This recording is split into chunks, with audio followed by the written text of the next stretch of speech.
Antoine Robitaille. Écoute! Oui, j'écoute. J'en suis pas revenu de ce qu'il a dit. On est là pour aider. Ben, je trouve que oui. On veut aider. Je suis là pour aider. Ouais. OK. Les deux. Écoute! Antoine Robitaille. La rencontre. Robitaille du Trisac. Bon, Antoine, bonjour. T'es un nouvel admirateur de Mark Carney, là, de toute évidence. Ben, je trouve que politiquement et philosophiquement, c'était une bonne idée d'aller en Europe. Politiquement, parce que c'est habile, il se présente en premier ministre. C'est sûr qu'il n'est pas élu, là. Je sais que tu vas insister là-dessus. Puis t'as bien raison. J'ai rien dit. Mais je te connais par cœur. J'ai rien dit. Ah ouais, tu me connais un peu. Je te connais par cœur. Je le sais, c'est cute. Tu sais que ça fait depuis 2008 qu'on fait de la radio ensemble. C'est vrai? Ouais. 17 ans? C'est épouvantable. Ouais. Ça passe vite, hein, quand on a du plaisir. Bon, bref. Oui. En bonne compagnie, hein? Oui, c'est ça, en bonne compagnie.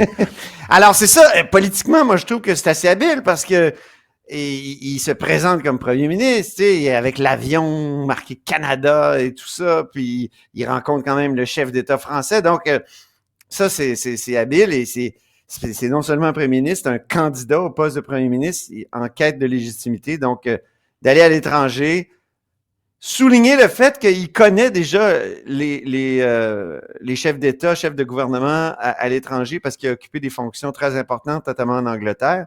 Ben, c'est quelque chose. C'est un argument de plus. Laisse-moi comprendre une chose, Antoine.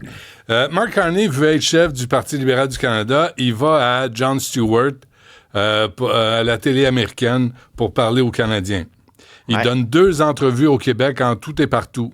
Il vient à Montréal, il est nommé chef du Parti libéral du Canada. Il vient à Montréal pour la parade des Irlandais, surtout des Irlandais, c'est important pour lui. Il vient ici, il parle pas aux médias. Il embarque dans l'avion, il serre la main à François Legault, puis il dit « On continue de travailler », comme disait Justin. Puis là, il s'en va en Europe. Fait que lui, il s'en va en Europe, il va aux États-Unis, mais il parle pas au Canada puis au Québec. Oui, mais il va y parler, il n'aura pas le choix. Il va avoir une campagne électorale, d'une part. Quand, d'après toi? Assez rapidement, hein. En tout cas, tout indique que, ben oui, ça va bien pour lui dans les sondages, tout ça. Il faut qu'il frappe le fer pendant qu'il est chaud, là. Et d'aller en Europe, évidemment, je parlais de philosophie tout à l'heure, mais je pense que c'est en lien avec le virage qu'il veut faire prendre à l'identité canadienne. Tu sais, on a eu 10 ans de trudeauisme, fils, donc post-nationalisme. Il n'y avait pas vraiment de substance à l'identité canadienne. Là, on est à la recherche d'une substance dans le reste du Canada. Puis là, Mark Carney arrive puis il dit, ben, on a quand même des nations fondatrices. Il a dit les Premières Nations, puis il y a aussi l'Angleterre et la France. Et il commence donc par la France. Et ça a fait capoter les conservateurs sur Twitter, là. On peut regarder un extrait de Mark Carney qui parle du Canada comme le pays le plus européen parmi les pays non européens. Je trouve ça intéressant, on peut l'écouter. That France and the whole of Europe works enthusiastically with Canada, the most European of non-European Attends, countries. arrête ça, Jean-François. Attends une seconde. Carney parle en anglais à Paris?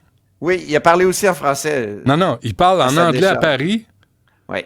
Sérieusement? Il parle les deux langues. Non, t'es à Paris, man. Harper parlait aussi en français. Mais c'est vrai qu'Harper parlait quasiment juste en français quand il était à Paris. Mark Carney est à Paris, il parle anglais, il n'y a pas un média qui le relève. Êtes-vous complètement cinglé? Il est à Paris. Écoute, il faudrait que je revoie, là, mais je pense que même Justin Trudeau parlait en anglais des fois. Pourquoi? Il y a 2 langues officielles au Dominion. À Paris. Il est à Paris. Je pense pas, oui. Mais... Penses-tu qu'il va parler français à Londres? Stephen Harper faisait partout dans le monde, il commence en français. Il est à Paris. Puis il parle en anglais. Non, mais Stephen Harper en Australie commence en français. C'est ça que je te dis. Bonjour mes amis. Vous pouvez tous aller vous faire foutre, on va parler en English. Puis là, il partait. Mais là, lui, il fait une longue réponse en anglais. Carney. Mais l'aspect intéressant, moi, je trouve, c'est quand il parle de le pays européen, le plus européen parmi les pays non européens. Ça veut dire qu'il y a des liens qui vont se faire. Il y a peut-être des liens possibles.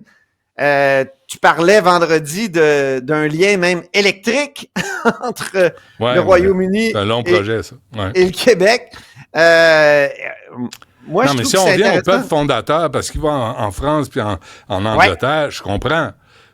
C'est ça le plan de match pour dire le Canada, l'identité profonde du Canada, les Autochtones, l'Angleterre, la France. Oui, je suis vendu. Mais comment t'appliques ça dans la vraie vie? Puis si t'es à Paris, Marc, apprends le française un peu. Non, je suis Fais un d'accord petit avec toi, effort, mon banquier de service. Mais je veux dire, il va pouvoir peut-être corriger cet aspect-là. T'as raison, il aurait dû parler juste en français. Whatever. Et s'il y en a un qui voudrait qu'on parle tout le temps en français, c'est bien moi. C'est mon 101. Oui, mon oncle 101, c'est moi. Je regardais Pierre Poilievre répondre avec, tu sais, il disait, moi, je veux rétablir la promesse du Canada. C'est un discours très américain, tu sais, axe de taxe, puis tout ça. Ouais. Mais taxé, ça taxé. Pierre Poilievre, on n'y a pas vu tellement de relations internationales dans sa campagne, dans sa politique. Je ne sais pas de quoi il... Tu sais, il n'a jamais été à Washington, par exemple. Doug Ford est allé à Washington, François Legault était à Washington, Scott Moe est allé à Washington. Est-ce qu'on a vu Pierre Poilievre se déplacer comme chef d'opposition? Il n'est pas premier ministre, il n'est pas... Les autres représentent des provinces. Là. Moi, je me souviens très bien, Mario Dumont, il était chef de l'opposition ici, puis il était allé en France faire une mission parce qu'il fallait établir des contacts. Il y a un problème là avec son positionnement. Mais pourquoi il sort encore axe de taxe si elle est abolie, la taxe? Elle est abolie pour les contribuables. Elle n'est pas abolie pour les grandes entreprises. C'est ça qu'il dit. C'est qu'on essaie de masquer cette taxe-là. En passant, pour les contribuables, là, je ne sais pas si tu te souviens, quand nous on n'a pas la taxe carbone. On a la bourse du carbone. Est-ce que tu peux m'expliquer comment ça fonctionne? On s'est chicané là-dessus avec Alec Castonguay à l'époque. Moi, j'ai jamais cru à cette patente-là. Parce que c'est juste une permission de polluer davantage. Mais, tu règles pas le problème de pollution? Moi, j'aime ça, l'idée de mettre un prix sur la pollution quand on croit à l'économie capitaliste. Les plus riches polluent. Se débarrasser. Ouais, ils polluent, mais aussi ils essaient de se débarrasser de ce coût-là. Non, mais ils achètent le droit de polluer. C'est aberrant. Mais tu continues à polluer. OK. Mais attends 2 minutes. Oui. Je sais pas si tu te souviens, quand David Hurtel a annoncé la bourse carbone, il a dit ça va être le coût d'un café par jour. Et là, si dans le reste du Canada, on coupe la taxe carbone, est-ce que ça veut dire que les contribuables québécois sont désavantagés? J'ai posé la question à plusieurs personnes. J'ai Martine Ouellet, je vais lui poser la question sur la taxe carbone. Je pense qu'elle connaît ça. Puis j'espère avoir une réponse claire et précise. Tu as dit que j'étais un fan de Mark Carney. Il y a quand même des questions qui se posent. Et c'est Robert Fife du Globe and Mail qui les pose en anglais. Je suis désolé. On va traduire, mais on va écouter les questions. Je trouve que c'est 3 bonnes questions. C'est 3 bonnes questions. Well, what he doesn't tell us is how much he's worth. Yeah. I mean, that's really the question here. Are you worth $10 million, $20 million, $50 million? We have no idea. Who is the person who's running the blind trust? Is it your brother? Is it, I mean, if you're having an independent person who's supposed to take care of the blind trust, that person should be independent and far removed from Mr. Carney's assets. We don't know who that is. Is he requiring to sell all the stocks, which apparently you're supposed to, but has he sold all the stocks and his investments in anything that may put him in a conflict with the government?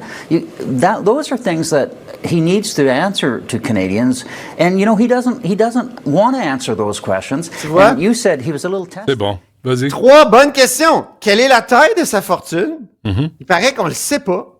Moi, tu sais, sur Internet, tu peux dire, mettons, Benoît Dutrisac, net worth. Tu sais, là, j'ai vu des trucs. Combien? Tu vaux cher, mon homme. Ah oui? Faudrait que je le sache. Faudrait qu'on me le dise. Madame Dutrisac me dit, elle me dit, je vaux rien à chaque jour. Non, mais sérieux, j'ai vu Carney 6 millions. Je sais pas si c'est ça qu'il vaut. C'est pas une grosse fortune. Qui gère sa fiducie sans droit de regard? Ouais. Méchante bonne question. C'est ça. Moi, je trouve que c'est la plus intéressante des trois. Mais, tu sais, on le savait qui gérait la fiducie sans droit de regard de Pierre Fitzgibbon, là. Puis même de Pierre-Carl Pelado aussi, quand il était en politique. Voyons, comment ça qu'on sait pas qui gère sa... En tout cas, j'espère qu'il va répondre à cette question-là, mais comme Fife le souligne, il aime pas répondre à des questions difficiles, monsieur Carney. Non. Il a choisi le mauvais métier, mettons. Ouais, ben non, parce qu'il s'en sort bien jusqu'à maintenant. Là, les Québécois disent on va voter pour Mark Carney. Ils ne savent pas combien il vaut, avec qui il a fait de l'argent, qui sont ses clients. Qui étaient ses clients? Avec qui il a couché Mark Carney d'un point de vue politique et financier? Moi, je pense que ça serait d'intérêt public. Sa femme, là, elle travaille pour qui? Elle a des contrats avec qui? À quel ascenseur? À qui doivent retourner des ascenseurs dans la vie? Alors voilà, mais c'est mon point 1, c'est ça. Je trouve qu'il y a des bonnes idées. En Europe, c'était une bonne idée, mais là, il faut qu'ils répondent aux questions, là, puis en français, puis au Québec aussi, ça serait intéressant. Parfait. Rapidement, les deux autres, s'il te plaît. Rencontre Carney-Legault. Un gros bruit de bouche. Mais j'en suis pas revenu, moi, que sur Twitter, après, François Legault écrit, moi, j'ai insisté sur le fait que dans les négociations à venir avec les États-Unis, le gouvernement fédéral doit défendre les secteurs clés d'économie québécoise. OK, je comprends, mais quelle négociation? Est-ce qu'on veut vraiment négocier avec un pas fiable comme Trump? Est-ce que ça vaut la peine? C'est lui qui a signé le dernier accord de libre-échange, là. Il revient au pouvoir, il s'en fout. Ben oui. Tu sais, il est comme le Hells Angels Denis Hull, là, qu'on surnommait le pas fiable. C'est Donald pas fiable. Trump. C'était Hells, c'est ça. Non, mais effectivement, arrêtez de vouloir négocier, puis allez-y, t'arrives contre il veut sacrer l'économie par terre pour que ça soit plus facile d'annexer le pays, puis il fait déjà il remet en question les frontières. Tu sais, le gouvernement, le chef de gouvernement du Québec, là, il doit sortir là, des aspects comptables, puis il doit parler de façon plus existentielle. Si je peux me permettre, Antoine, il faudrait arrêter de dire annexer, puis commencer à dire envahir. Parce que annexer... T'as raison, c'est une agression. C'est ça, c'est annexer, c'est comme joignez-vous à nous, puis on va s'organiser ensemble, puis on va se négocier ça, puis les deux sont volontaires. Là, c'est une conquête, c'est une invasion. C'est comme la Russie et l'Ukraine. C'est ce qui nous attend, là, si ça continue sur ce chemin-là. Puis à Terrebonne, 600 000 de dépenses grâce à M. Fitzgibbon. Merci, M. Fitzgibbon. Un autre 600 000 après Nordvolt, avec les 500 millions de Nordvolt. Merci, M. Fitzgibbon. Un as des négociations, M. Fitzgibbon, qui a une parole, qui demande un mandat puis qui ne le remplit pas. Nous, on doit payer 600 000. Puis qui travaille maintenant pour Ariane Phosphate. En tout cas, j'ai hâte de voir... Ah ouais? Regarde-le bien retomber dans comment il est payé, puis... Ouais, c'est ça. En tout cas. Fait que, élection partielle dans Terrebonne. Écoute, ça devait être le rendez-vous politique de cette session, hiver-printemps, mais ça a été pas mal occulté par le reste. Sur place, un des sujets qui a été beaucoup discuté, c'est le transport, hein, les congestions monstres dans cette partie-là du Québec. Est-ce qu'il y a eu une annonce d'un tramway, là, mais je veux dire, quand est-ce que la première pelletée de terre, puis quand est-ce que ça va être opérationnel? Pendant ce temps-là, les gens ont le temps de changer de voiture 2 puis 3 fois, puis d'en acheter plus parce que il y a toujours plus de voitures, parce que les gens n'ont pas d'autres options. Donc, ça, je sais que ça a été discuté. J'ai vu un extrait là, qui circulait ce matin de Catherine Gentilcorps du Parti québécois qui disait il y a trop de voitures à Terrebonne parce qu'il n'y a pas d'autres options. C'était dénoncé par le chef du Parti conservateur, Éric Duhaime, qui disait « mon char, mon choix », qui disait c'est ça. Donc, je ne sais pas si ça va jouer exactement, mais probablement que ça va être une victoire du Parti québécois, mais peut-être que, tu sais, depuis l'affaire du serment du roi, ça va bien pour le Parti québécois, il y a une bonne séquence. Est-ce que c'est la dernière, le dernier coup d'éclat dans cette bonne séquence-là? J'entendais Mario Dumont dire que, selon lui, c'était justement la dernière des... Alors, on va suivre ça. Écoute, il C'est Il y bon. a- Quoi? Qu'est-ce qu'il y a? Faut qu'on se quitte. Hey, Il y a veux-tu- plusieurs veux- candidats, dont un candidat qui doit t'intéresser, le Parti culinaire du Québec, Jean-Louis Ah. Témis. OK, il fait des pâtes extraordinaires, paraît-il. Reste là, Antoine. On a un autre bulletin de nouvelles. Attention, une autre nouvelle qui vient de tomber. Là. C'est la deuxième de la matinée. Oh, merci, Jean-Philippe. Oh, attention, on apprend des choses ici. Là. Cybèle Olivier est avec nous. Madame Olivier, bonjour. Bonjour. Alors, On apprend que votre valeur sur Oui. Internet, selon le site celebritybirthdays.com, C'est vrai. vous valez 5 millions de dollars. Et vous êtes le journaliste le mieux payé du Québec. Pour 5 millions, est-ce que ça s'approche-tu? c'est absolument vrai. Mais je pense que Je c'est vais voir en si on a Mark je pense Carney que c'est en aussi. pesos, pas en dollars. Parfait. Merci, Antoine. On se reparle demain. C'est en ancien franc. Ah, attends, j'ai Mark Carney, 2 secondes. Voir, Combien? y a-tu... Combien? Ah, ben ça dit 5 millions aussi. Ouais, on a tous 5 millions. OK, ben là... Moi aussi, j'ai été Vont banquier autant- dans une autre vie. Ouais. Quoi? Tu Qu'est-ce vaux qu'il y a, Antoine? autant que Mark Carney. Bah ouais, je vois autant. Fait que, un peu de respect ici, s'il vous plaît. Merci, on revient après la pause.